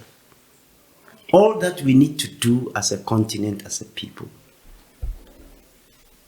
is to cut off the connection, to unplug from the UN. Throw IMF away. No. Say no to the World Bank. Just leave them in one day. Yeah. Keep their embassies and everything here, but when you are doing your things, don't invite them. If they want to be there, let them be there. We choose what we want and do what we want without any interference. That is how we get our sovereignty back. We are not doing that to anyone. Why are they doing it to us? And we are accepting. Why we are accepting that Europe should continue interfering in our affairs. They have military bases in our homeland. For what? If we cannot put a military base in your place, why should we accept that you come and put a military base in ours? How can you invade our homes and we just keep looking on? Like it's normal. Yes, if it's normal. When Burkina Faso said the French army should get out, Emmanuel Macron said, no, they are not going anywhere. They said, you will go. And the people were like, go. The French ambassador said he was not leaving. They withdrew his diplomatic immunity and asked the police to look for him and arrest him and take him back to where he comes from. That is the attitude we need now. That is how we must begin to look at our situation. Those are the things we need to lay bare, plain. We put it clear. that this is the trajectory we are taking. We don't want any form of interference. If we fail, we shall learn from our failures. We don't need any loans from IMF. They should not come and interfere in our economic development. When are we going to get resources if we chase IMF? What are you calling resources? Money. What is money? Money is a piece of paper. It has no value. That fits piece of thing. It has no value. Just made up numbers. Yeah, it just makes up numbers. We are talking about our diamonds, our gold, our oil. But do you see the difference between the Arabs and Africa? Yes. Arabs have only 5 resources. 5. They have human beings, which is knowledge. They have oil. They have a desert. The desert has rocks. And they have the ocean. What else do they have? Are they taking loans from IMF? Are they going to the World Bank? Why? They only have oil. They're content to themselves. Desert, rocks, they have ocean. The difference between the Arabs and Africa is that they are in charge of whatever they have. They don't give out. The oil, they've not given it to any investor. It is theirs. Then they say, if you have the technology to come and remove our oil, come and provide that service. Remove the oil for us and we pay you for your services. But the oil is ours. So they sell their oil. Africa, what do we sell? Somebody comes, we give the mine. We give them free, and then give them land, then we give them tax free. Exactly. You go and mine the gold, whatever you get, you come and give us some peace. Is the gold yours? The gold is ours. The diamonds are ours. You come mine them for us. And we pay you for mining. We pay you for mining. And if we start doing that, we don't need more than 5 years to turn our homeland around. Do you think we're going to see brilliant change in Burkina Faso? Because I feel like they're taking that trajectory with the Burkinabe people today are happier than they were before Traoré came. France was buying uranium from Mali at 0.8 of a euro per kilogram. And all their streets are lit, have electricity. At the time when the world market price of uranium was at 200 euros per kilogram, they were not getting $1 per 1 euro per kilo.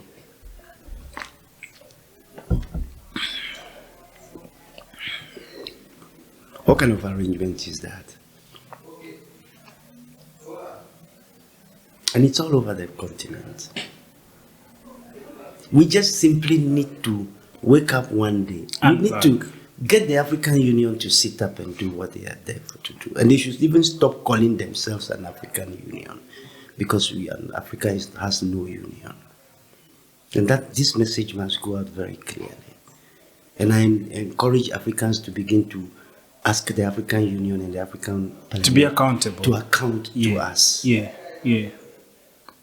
Because it seems like they're just operating in thin air without no actual mandate. No, how many Africans know about the African Union? Well, we know that. What do you know? Just knowing the name and where it sits. I had where it sits. and where it sits and when someone is campaigning, because I saw Raila Odinga campaigning. Yeah, he wants to become the chair. Like, what is it in terms of mandate and what it's supposed to do? Nobody knows. And nobody really cares because they have failed. Have you ever had any program where the African Union says we want to engage the community? No. Do you think the African Union can sit with me to talk? Let's go to the city. Which city? Kampala. Oh. I don't like discussing small things. But Because it's the whatever capital city. Whatever you know? whatever you are seeing, I'm coming. I told you, right? Why I believe, again, that overstaying power by the president is its ripple Okay, effect. what is it that is telling you that he has overstayed? Is the constitution? In constitution. Is it your constitution? That parliament, is it your parliament? Well, is it is for us? Is it an African thing? Is it not? It's not. We borrowed it. We came from there. That parliament, you see, it's like the school system. How is parliament? The parliaments on the continent helping the people of Africa? You tell me. Wasting their money, taxes. Yes. Is that what the people want? No. So is it our thing? Are you getting me? Yeah. Homosexuality that they are introducing, you are trying to tell me it has been there, but where I come from, it's not there. And I know that. Well, there's the myth that, you know, our kings were. No, it's not true. The narrative, listen. Everything comes from somewhere. Yeah. Is Africa poor after this conversation? No. We have. But have you ever heard that Africa is the poorest continent on earth? Yes. Where is that narrative coming from? From Western media. Exactly. So why should the Western media determine our poverty or wealth status? Is it their business? No. Then what is our own narrative? We just adopt that narrative and run away with it. Don't you feel like there are gay people who have never even watched? There are gay people in the villages. Mm-hmm. Do you think there are gay people in the villages? They get people? Gay people. Homosexuals. Where they don't watch TV, so they are not attached in any way to Western media. But they just exist like that. You see, I cannot speak for society, but I know that certain things in most African cultural settings are abominations. They are not acceptable, including homosexuality. It's not a common thing. Even if it is there, it is not something that Africans adore and project as part of their culture. It's not there. Okay, look at circumcision, right? How it was done then, where there was so many people dying because of the process, and how it's done now. Where? We can pull out some data. Yeah, we should. But then, where I come from, you are circumcised by sitting in a matter of weeks or something. Sometimes they delay 6 months. They do in Bali, like here, that people in Bali. No, that's not. It's not a festival. That is a festival. But once you are a male and you're born, you must be prepared for circumcision. Not at the age you see at the Mbalo thing. They do it when you grow up seeing that you're circumcised. It's part of our culture, and it is not that, you know. In Africa, we have rites of passage. You are born, like where I come from. When you're born, they keep you indoors for 8 days. The day you are born, you'll be named after. You'll be named. If I was born on Monday. I'm born on Monday. The following Monday, on the 8th day, that is when I'll first be brought out of the womb at dawn before sunrise. And the family elders, only the family elders who have come to observe the child, then they will say, this child is that ancestor who has come back. So they name you after that ancestor on the 8th day. If you die before the 8th day, it means that you have not come to stay. You have just passed through. Because we know that we reincarnate. Not believe, but we know. So our ancestors reincarnate for purposes. Now, when you're growing up, but as a boy, they will circumcise you. But by the time the girls grow up and the boys grow up, there are signs they see when your voice breaks. Your voice breaks at a point. Then That's a sign that you must transit into adulthood. And when a girl sees her first menstruation, that is a sign that she's ready to get into adulthood. Then they take them into traditional training environments. And they teach the boys how to marry, how to hunt, how to live, manage your family, how to build a house. They teach you about the things you need to know as a man. Teach you about the structures of the village, how the kinship and everything runs all the way down. They teach them. They teach you that. And the girls, they teach them how to take care of themselves, how to manage a husband, how to take care of family, they do all that. Then now they say they are ready for the next phase, the next rite of passage. So you pass from birth to childhood to adulthood. That is that training I'm talking about. Then the next one is marriage. Then the last one is when you die. Do you understand? Now, when you go through these rites of passage, there are ceremonies they perform. Those ceremonies were taken away by religion. Are you getting me? Mm-hmm. And that's a matter of fact. Because religion sells the moral card. No, they replaced the birthright by baptism. Then communion replaced this transiting from childhood to adulthood. If you are marrying, instead of marrying from the family home, you are marrying from church. Mm-hmm. When you die, you come from your family. You can only go back to where you come from. You don't die and continue to heaven. You go back to where you come from. So when you die, it is purely a family affair. All these rites of passage are family issues. But when you die, the church takes over. You give birth, they come and baptize. The child is growing, they say confirmation, communion. Then you are going to marry, they take you into their arrangement. You die, they take you into their arrangement. Me, I made it very clear. I belong to my family. I don't belong to a church. I don't belong to anything else. I belong to where I come from, and I come from my ancestors. And if I die, I don't want to go to heaven, because there's no proof of heaven. I want to go back to my ancestors. Yeah. You won't stop here. Because I'm an African and we are spiritual. We are not bad people. What do you mean by spiritual? When you say it's consciousness. Spiritual is not a dictate from anybody. It comes from your awareness, your consciousness. And our ancestors show us how to live consciously. Do you have, in my tradition, I'll give you an example. In our typical indigenous, natural African communities, there are no prisons. But there is punishment for bad. The level of deviance, doing wrong, were very low. Are you getting me? There were no police stations, no courts, no prisons. So what you find people with law and order? They bring you up. You grow up knowing the law and the order. You grow up knowing the norms. So you don't go outside the norm easily.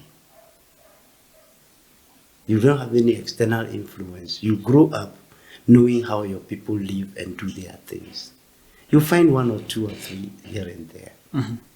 And they, in my place, they banish you. If you don't conform to the norms of society, the society, they throw you out of the village.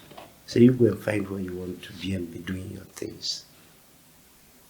Are you getting me? But African societies were not violent and we were organized. There were no criminals. They were not there. But if anybody is giving you a narrative that Africa, we are so bad, we are cannibals, we are what, it may exist in small pockets here and there. It is a normal human societal issue. You can't fix it on the whole of their continent. That we are not good people. It is not true. It is not true. The things we do, other people cannot do. Like what? And when you say other people, you said other people of color? There's nobody of color. People come from places, and you refer to them as to where they come from. And there are Asians, Africans, Europeans, So what things do we do that the Europeans can't do? Give me like 5 things. Your father cannot chase you out of home. Listen. Because you are 18 years of age. Okay? You cannot visit your brother. And your brother says, we are going to have lunch, but we have not planned for you. So you can't eat with us. You cannot go anywhere in Africa. It's rare. As a stranger or scavenger, a voyager, traveler, and you don't have where to sleep, and the African will not give you where to sleep. Very common. True. I was in Gulu recently, and I told somebody. I feel like the things we ignore. Yeah. Yeah, but they matter a lot. Now that you bring them up. Like what? That. Yeah. That is who we are. Yeah. Yeah. We are very hospitable people by nature because we are of our level of consciousness. How do you define racism? Race is a construct. I agree. It's a system construct. I tell people, if race is about the color of my skin, then I am racist by nature. If what they call race is about the color of my skin, then I did not choose to be a racist. Nature made me a racist. So it's okay. Are you getting me? But am I using it to disturb somebody? No. So where is the problem? But if you come and tell me that black connotes, it's about color, and I don't deal with issues of colors of skin. If you come and say black connotes bad and white connotes, it's a complex, it's an inferiority-superiority relationship complex. Then you say white is good, so the angels of your God are white. The throne of your God is white. Are you getting my point? Okay. Then you have your seat of government. It's a White House, which is okay. Then you come and tell me, if there's a bad child in the house, that's a black cat. If there's a spot where accidents happen, it's a black spot. When you are doing trading, dubious trading, business under the table, is black market. Are you getting the point? And then they tell you are black, and they say Satan, they paint Satan, the devil, black. It's an insult. Because to begin with, we are not black people, we are African people. The first university structure was built in Africa, in Timbuktu, in Mali, in the kingdom of Mali, where Mansa Musa comes from. The richest man in the world. Exactly. Who was giving gold out as gifts on his journey to Mecca.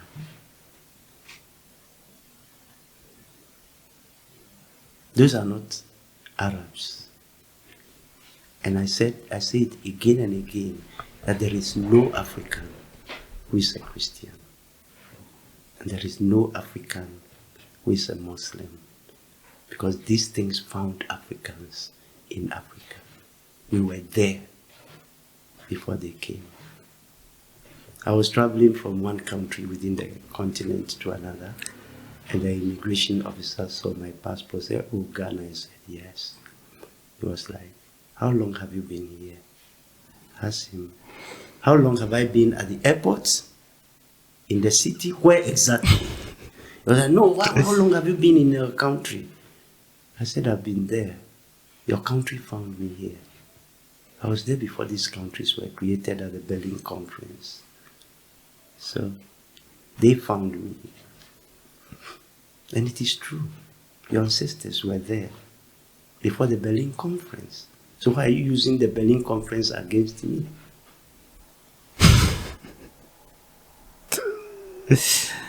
I probably now have very many things to tell traffic officers when they stop me. I told you earlier on that in Africa we can deport an African to another. Very, very, very, some nonsense. You deport an African bullshit. in Africa to Africa. You look at the fights, how police comes to arrest you. By the way, it's very stupid because you see, if there was a European inside this room, and we say police does a raid on marijuana smoking, they would arrest me with so much force, and then they will treat him with so much class in the same situation. So changing the system is a hard task. The point is that if you know where the problem is coming from, you'll understand it better. It's a systemic issue. It is only in Africa, okay, you find it in some places, but Africans, you know, there's this thing they've screwed in our heads that if you're in certain positions of service, we take it for positions of power. And we use it to intimidate our own people. Are you getting me? Yeah. They want to arrest somebody who is not armed, who is not violent.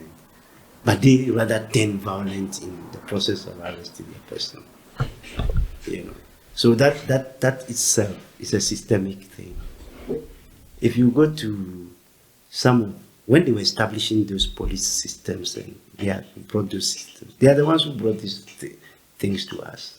Western Europeans brought these police things. So if you go to a Francophone country, French-speaking country, you see their police are not different from the French police. Okay? They are the ones who brought them. What did they do?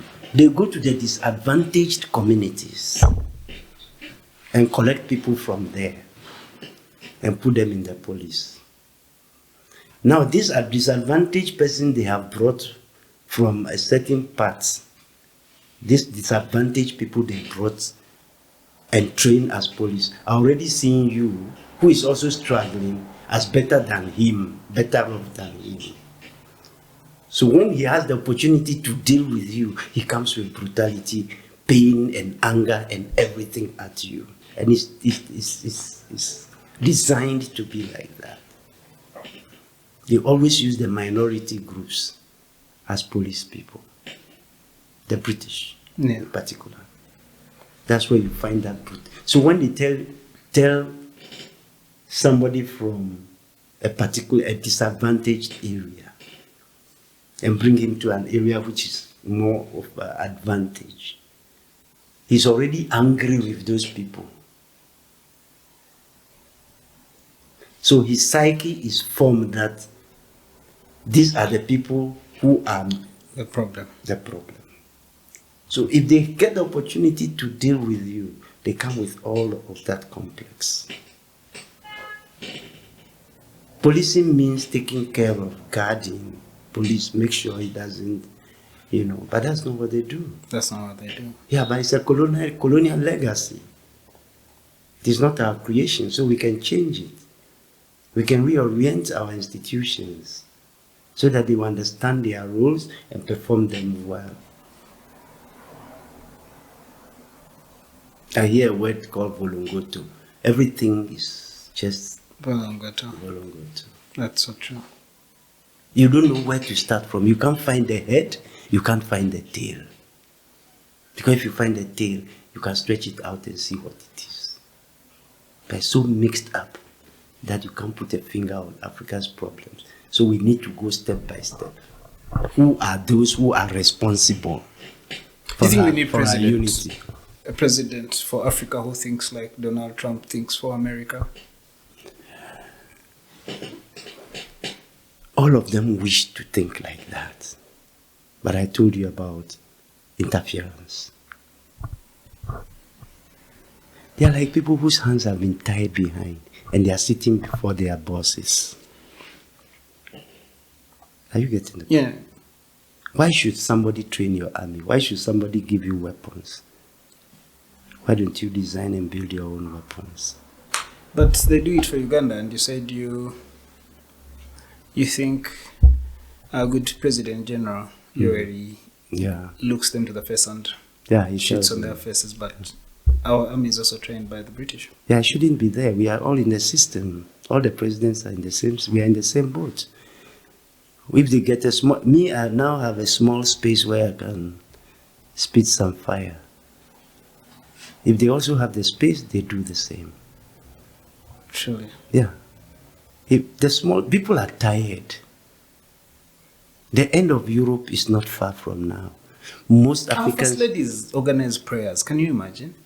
For No, strong even economic problems. Yeah. There's How like can national prayer. No, how can prayer solve economic problems when you have resources? That is not okay. It's all part of the system. Religion is a systemic thing. I get it. Yeah. Yeah. So if prayer can solve problems, I tell you, then there should be no sick person in the hospitals. You just go and pray and empty the hospitals. Are you getting it? Truly, totally. So I think that we shall continue this conversation. Now we've been kind of looking at the underlying issues and how we can deal with them. Yeah. We started from when Africa was without any interference. And we were not measuring ourselves by anybody's standards. Winston Churchill came to Uganda and saw how structured, how organized the kingdom of Uganda was, and looked at the environment and said, this is the Pearl of Africa. True? True. Who would not want to live in the Pearl of Africa? Everybody would. You look at us, we have Queensway, is it Queens Road? Lugard Street. What kind of rubbish is that? But even the Pearl of thing, and where the fuck should we be measured by Churchill standard? No, the whole of Africa is a pearl of Africa. That is, the Africa itself is a pearl. It's a piece of wonder, a piece of beauty. There's nowhere in Africa that is not beautiful. Yeah. True? True. So, he didn't travel the whole of the continent, by the way.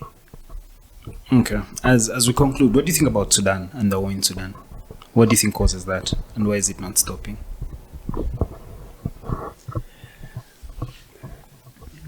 All the wars we have in Africa, Systematic. they are all, they are not different from each other. Okay? Europe's, one of the tools they use in their colonial and neo-colonial arrangement is what we call divide and rule. Mm-hmm. And that's what is causing all the wars. Set people against each other. I hear they did that even when our kings were somewhere resisting their coming, their invasion. They use others to fight our own people. So they are experts in divide and rule. Are you getting it? Whatever is happening in Sudan today is not the choice of the Sudanese people. Sudanese don't want what is happening. But that thing of that colonial leadership arrangement, where they make it feel like once you have a position of responsibility, it is also a position of power, which is not true. The president is supposed to serve his people, not to turn that responsibility into power. Are you getting me? Yeah.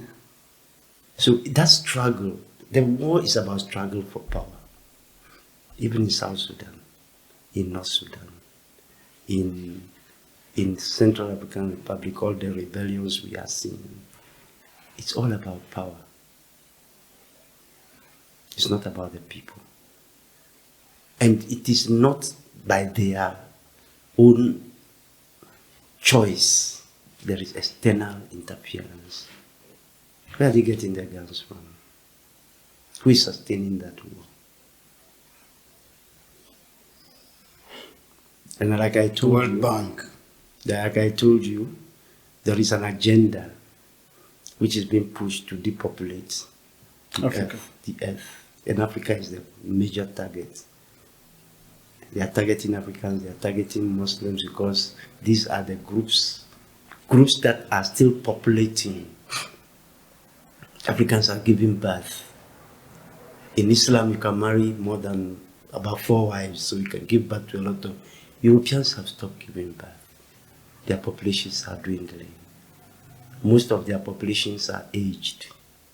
Very soon they will not be there. Their children are not interested in marrying. Their children are not interested in giving birth to children. They just want to enjoy their lives and pass on. They don't want to know anything. So as their populations are dying, going down, Africans and Arabs' populations are increasing, and that is a threat to them. In a few more decades, they will not be there. They'll become so weak because of numbers. They will come and serve us to get food to eat. I can't wait for that time. Thank you, Dr. Kojjo. Really. I'm going to do this again and again and again and again. We'll call you on a podcast. I will come. Yeah. Mostly on the weekends we should do We Saturday should find time. conversations. Definitely. Next time we can take Yeah. just education. We can take just religion. We can take the resources. We can talk about sovereignty in more details. We can talk about sovereign asset protection in more details. We can talk about asset-based community development in more details.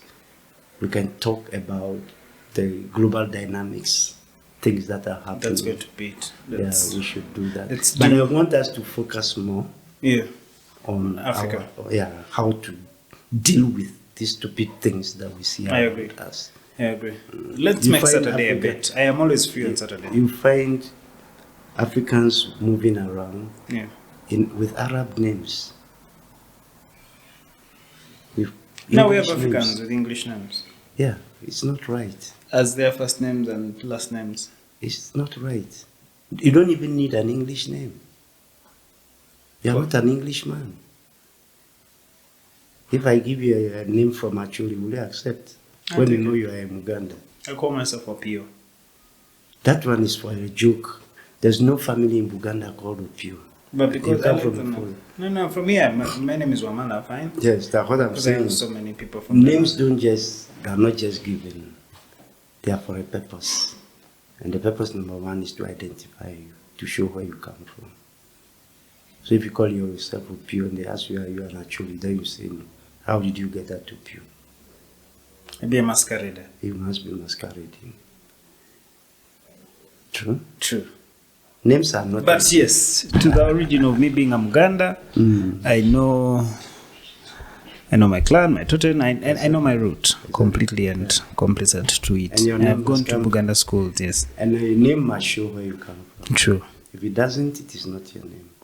If it doesn't come from your language, it doesn't show where you come from. That is Opio, actually. Okay. And it doesn't show where you come from, and it doesn't have a meaning.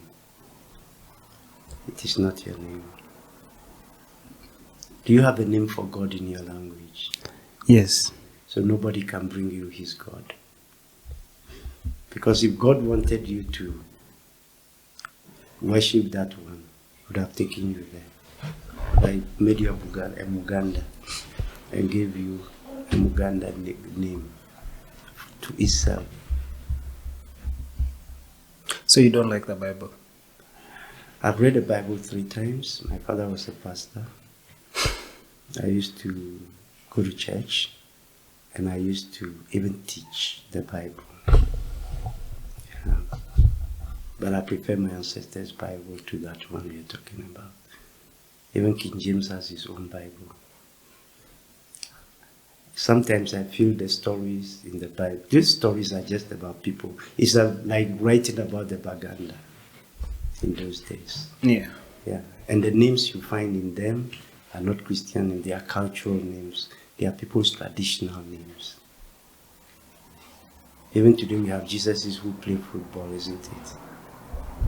And we have Jesus playing. We have two Jesuses playing football. Exactly. So one for Arsenal and another thing for... Exactly. Yeah. So if Jesuses are playing football, then what has the name Jesus got to do with spirituality? Nothing. Zero. Okay? Yeah. Thank you. You're welcome.